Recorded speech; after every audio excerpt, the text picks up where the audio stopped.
So hey guys, I am cinema man here. और नहीं, बाबू मोशाय। तो ये वर्ड सुन के आपके दिमाग में आती होगी एक छवि, एक किरदार की, और उसी के साथ साथ उस अभिनेता की जिसने इस किरदार को बखूबी निभाया और अमर भी कर दिया। और साथ ही में उस फिल्म का नाम, जी, मैं बात कर रहा हूँ राजेश खन्ना की एज आनंद इन आनंद फिल्म। आनंद आई थी 1970 में, जिसको डायरेक्ट और लिखा था ऋषिकेश मुखर्जी ने, जिसकी को स्क्रिप्टिंग की थी गुलजार साहब ने, और जिसकी कास्टिंग में आपको दिख जाएंगे Amitabh Bachchan, Johnny walker, Dara Singh and etcetera. इस फिल्म की रन लेंथ थी अराउंड 1 आवर 55 मिनट्स और ये ड्रामा ड्रामा जॉनर की फिल्म। सो गाइस, मैं अब आपको इस फिल्म की समरी बताऊंगा। समरी ऐसी होती है कि ओपनिंग शॉट में दिखाया जाता है डॉक्टर भास्कर, जिसको प्ले किया है अमिताभ बच्चन ने। उनके कैरेक्टर को अवार्ड मिल रहा होता है अपनी बुक के लिए।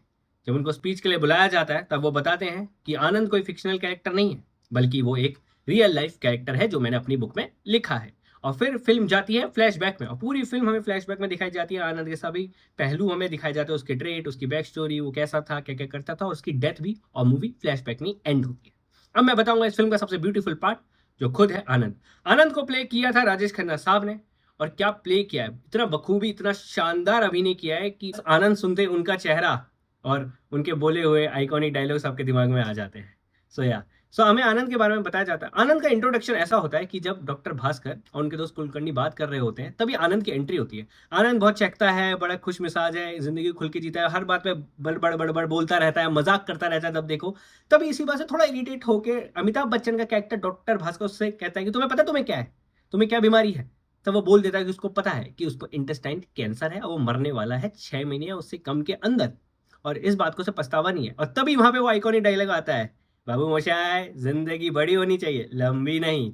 तो यही हमें एस्टेब्लिश करवा देता है कि आनंद को पता है वो मरने वाला है, इसके बावजूद भी वो किस तरह से लाइफ को जीता है, किस तरह से वो खुश मिजाजी के साथ जिंदगी को बिताता है और हर लम्बे का रस निचोड़ के पीता है, और जिंदगी को ऐसा जीता है कि वो छोटी सी जो जिंदगी उसको मिली है वो उसके लिए बहुत बड़ी हो जाएगी, क्योंकि उसने इतनी अच्छी अच्छी यादें बना ली है, इतने अच्छे अच्छे काम किए उस छोटी सी जिंदगी को बड़ा बनाने के लिए, जो एंड में बड़ी बन भी जाती है और आपके दिमाग में छप भी जाती है।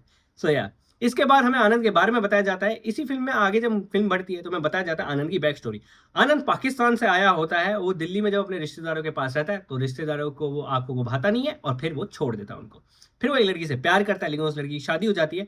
और जब उस लड़की की शादी हो जाती है तब वो आ जाता है बॉम्बे, यहाँ डॉक्टर भास्कर और उनके दोस्त कुलकर्णी के पास रहने। इसी के साथ साथ उसकी हमें कैरेक्टरिस्टिक्स भी दिखाए जाते हैं कि कैसे उसका एक बहुत कॉमिकल ट्रेट है, और वो ये है कि जब भी उसको लगता है किसी से अच्छी वाइब आ रही है, उसके साथ दोस्ती करनी चाहिए, तो वो उनको टपली मार के कहता है, मुरारी लाल याद है तो कुतुब मीनार के नीचे मिले थे, बाग में मिले थे, ऐसे करके वो बातें बनाता है। जान पहचान हो जाती है, दोस्ती हो जाती है।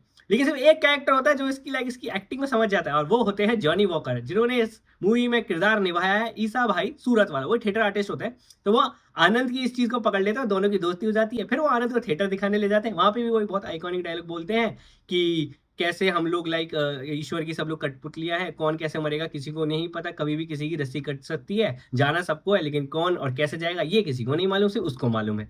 और ये आनंद को ये लाइन बहुत ज्यादा भा जाती है। और इसी के बाद आनंद को एक लड़की पसंद आती है, लेकिन वो गुजराती होती है, इसलिए वो कहता है कि यार इसको कैसे पटाऊं, अब तो गुजराती सीखनी पड़ेगी, अब मेरा ज़्यादा समय है नहीं, तो अगले जन्म में सीख के आऊंगा। ईसा भाई को नहीं पता होता वो मरने वाला है, उनको बाद में पता चलता है। ऐसे ही बहुत सारे काम, अच्छे काम करके जाता है आनंद फिल्म में। जैसे डॉक्टर भास्कर का जो लव इंटरेस्ट होता है, उनकी एक पेशेंट रेनू, उसके साथ वो उन दोनों का लाइक एंगेजमेंट करा देता है, उनकी माँ से बात कर लेता है ना, उनको प्रोटेक्शन भी दिलवा देता है पहलवान के पास जाके, जो दारा सिंह जी ने निभाया था, कि वो उन छिचोरों गुंडों को दूर रख के इनकी होने वाली भाभी से, है ना, तो ऐसे करता है। और बहुत सारे अच्छे अच्छे रिश्ते बना देता है, बहुत सब लोगों को खुश रखता है, मजाक करता रहता है, और बहुत सारे अच्छी चीजें करता है। और एक जो इसके जहाँ पे ये रहता है नर्सिंग होम में, वहाँ पे एक जो ओल्ड नर्स होती है, ये उनको अपनी माँ भी बना लेता है। और ये सारी चीजें ये करता है, और इसका सारे एक्सपर्ट्स हमें दिखाई जाते हैं कि कितना खुश मिजाज है, बच्चों को बलून दिलाता है ना। जो रेनू की माँ होती है उनको अपनी माँ समझ के उनसे आशीर्वाद लेता है, और इतनी अच्छी अच्छी बातें करता है कि कहीं ना कहीं इसको देखते हुए आप बहुत ज्यादा इमोशनल हो जाते हैं। अब मैं आपको बताऊंगा इस फिल्म के आइकॉनिक मोमेंट, जो है इसका क्लाइमैक्स, जिसने सबकी आंखें नम कर दी थी। क्लाइमैक्स इसलिए ब्यूटीफुल है क्योंकि जिस तरह से इस क्लाइमैक्स को डेवलप किया गया है वो नेक्स्ट लेवल है। होता क्या है, एक सीन आता है जिसमें बहुत ज्यादा सैड हो जाता है डॉक्टर भास्कर की, आनंद मरने वाला है, तो आनंद कहता है काम करो, तुम मेरी टेप रिकॉर्डिंग कर लो और सुन लेना। तब पहले टेप रिकॉर्डिंग चालू करता है आनंद, तो पहले कविता बोलते हैं डॉक्टर भास्कर मौत के ऊपर। इसके बाद एक पॉज आता है जिसमें आनंद अपनी तैयारियां करता है, पाउडर वाउडर लगाता है ना, और फिर वो बोलता है वही ईसा भाई सूरत वाले की लाइन कि हम तो सब ईश्वर की कठपुतलियां हैं, हम तो कभी भी मर सकते हैं, हमारी तार कभी भी कट सकती है, सबको जाना है, कौन कब जाएगा कैसे जाएगा बस ये नहीं पता। और यहीं पे वो टेप एंड हो जाती है। फिर जब क्लाइमैक्स आता है तो होता ही है कि अमिताभ बच्चन देख नहीं पाता आनंद को मरते हुए, तो वो कहता है कि कुलकर्णी से कि मैं जा रहा हूँ इसके लिए दवाई लेने, क्या पता कोई मिरेकल हो जाए, कुछ तो इसको पेन कम होगा, थोड़े दिन तो और जिएगा, थोड़े महीने, क्या होता है कुछ मिरेकल। वो चला जाता है। फिर राजेश खन्ना का जो कैरेक्टर है वो इंतजार करता रहता है कि आएगा आएगा, 20 30 40 मिनट ऐसे गुजर जाता है, वो नहीं आता। तो वो कहता है टेप चला दो, इससे उसको थोड़ा और टाइम मिल जाएगा सुनते सुनते जीने का, है ना, जिससे वो आखिरी बार मिलके जाएगा डॉक्टर भास्कर से। ठीक है, टेप चलती है तो पहले फिर वही कविता आती है जो डॉक्टर भास्कर ने कही होती है मौत के ऊपर।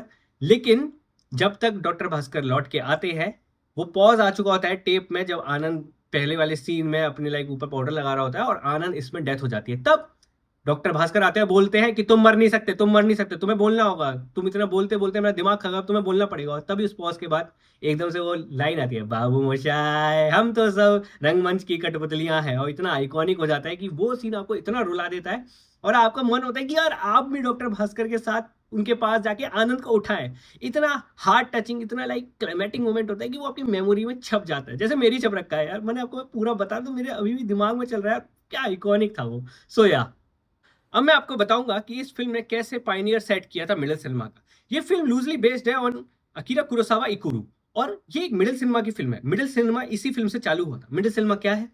मिडिल सिनेमा है सत्यजीत रे के पैरेलल सिनेमा की कुछ क्वालिटीज लेके और बिमल रॉय वी एस शांतारामन के सिनेमा की कुछ क्वालिटीज लेके उनको मिलाना, और यहीं पे आता है मिडिल सिनेमा, क्योंकि ये इन दोनों सिनेमा के बीच का इसलिए मिडिल सिनेमा। और इसी समय मिडिल क्लास का बहुत ज्यादा इमरजेंस हुआ था, तभी उनकी जो ऑर्डिनरी डे लाइफ की स्टोरी थी वो दिखाने लगी थी और ऑडियंस को बहुत ज्यादा पसंद भी आती थी, जो मिडिल क्लास ऑडियंस थी उनको। और इसी के साथ साथ उनके में एक फैंटेसी एलिमेंट भी ऐड कर दिया जाता था, व्हाट इफ। और आनंद उसी व्हाट इफ की मूवी है कि क्या पता एक पेशेंट को पता चल जाए मरने वाला है, तो वो व्हाट इफ लाइफ को बड़ा खुश होके जिए। तो यही चीज में इसमें दिखाया गया, ऑप्टिमिज्म इस फिल्म में पूरी तरह से दिखाया गया है। अब इस फिल्म की अगर मैं बात करूं तो इस फिल्म की जो प्रोबेबल लाइक फिलोसफिकल थीम्स थी वो यही थी कि कैसे आप अपनी जिंदगी को इन सैडनेस एडवर्सिटी में पूरे खुल के जिए, अच्छे से जिए और कभी भी उदास ना हो। ये फिल्म इन्हीं चीजों पे बातें करती है कि कैसे हमें हमेशा खुश मिजाजी के साथ जीना चाहिए, हर लम्बे को पूरा घुस के जीना चाहिए, उसका रस निचोड़ लेना चाहिए, क्योंकि क्या पता कब किसका आखिरी लम्हा हो। सबके साथ अच्छा बर्ताव करना चाहिए, सबके साथ दोस्ती यारी बनानी चाहिए, सबको खुश रखना चाहिए, जिससे हमें भी वो खुशी मिलती है, वो एनर्जी मिलती है। और कभी भी किसी से बैर नहीं रखना चाहिए, गुस्सा नहीं रखना चाहिए। सो या सो गाइस मैं आपको बताऊं ये फिल्म इतना आपको रियलिस्टिकली और इमोशनली हिट क्यों करती है, आपको इतना लाइक इसको याद रखने पे मजबूर क्यों करती है? क्योंकि इस फिल्म में बहुत अच्छी तरह से यूज किए गए हैं अदर कैरेक्टर का जो भी आनंद के साथ इंटरेक्शन होता है या वाइस वर्सा, उससे हमें आनंद के किरदार की गहराई पता चलती है और हमारा इमोशनल कनेक्शन और स्ट्रांग हो जाता है आनंद के साथ। इसी तरह से ही फिल्म में उसकी बैक स्टोरी और उसके लाइक जो प्यार करने वाला जो उसका अलगाव हुआ था उसकी गर्लफ्रेंड के साथ, वो हमें ऐसी तौर पे दिखाया जाता है दूसरे कैरेक्टर से इंटरेक्शन के थ्रू। और दूसरी बात यह है कि इसमें एक रिकरिंग मोटिव यूज किया गया है, वो ये है कि हमें बार बार याद दिलाया जाता है कि आनंद मरने वाला है। चाहे वो दूसरे कैरेक्टर्स की कॉन्वो के साथ हो, दो कैरेक्टर अपने में कॉन्वो कर रहे हैं तब हो, या कोई कैरेक्टर आनंद से मिलने आया हो और डॉक्टर भाषा उसको बताते हो कि बस आनंद मरने वाला है इसलिए वो नहीं आ पाएगा, उसकी तबीयत खराब है। सो या तो हमें बार बार याद दिलाया जाता है डेलिबरेटली कि आनंद मरने वाला है, और इसलिए हमारे मन में पहले आ जाता है कि आनंद मरने वाला है। तो वो जो भी कुछ भी करता है ना अच्छा अच्छा, वो हमारे मन में हमारे दिमाग में इतना गहरा इंपैक्ट डालते हैं कि जब वो मरता है तो उसकी डेथ और उसके जो इमोशनल पेन हमें इतना ज्यादा गहराई में महसूस होता है कि हम टूटते जाते हैं। और यही रीजन है ये मूवी आपको इतना रियलिस्टिकली पेन दे जाती है, इमोशनल पेन दे जाती है। तो गाइस मैं आपको बताऊंगा इस फिल्म में क्यों राजेश खन्ना को ही कास्ट किया गया, और दूसरी चीज की क्यों कहा जाता है कि उनके किरदार आनंद को ऑब्जेक्टिफाई किया गया है इन द नरेटिव।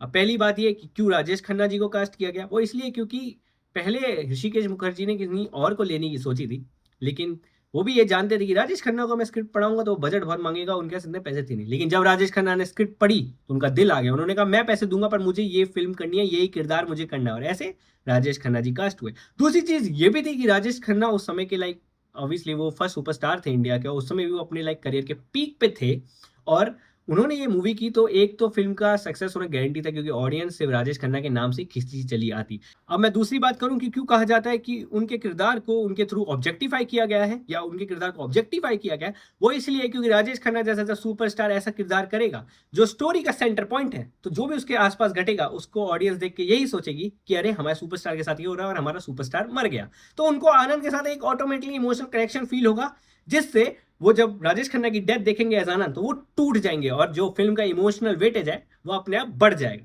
सो या यही पॉइंट था इसका। ये फिल्म मेरे दिल के बहुत करीब है और मैं इसको कितनी बार भी देख सकता हूँ।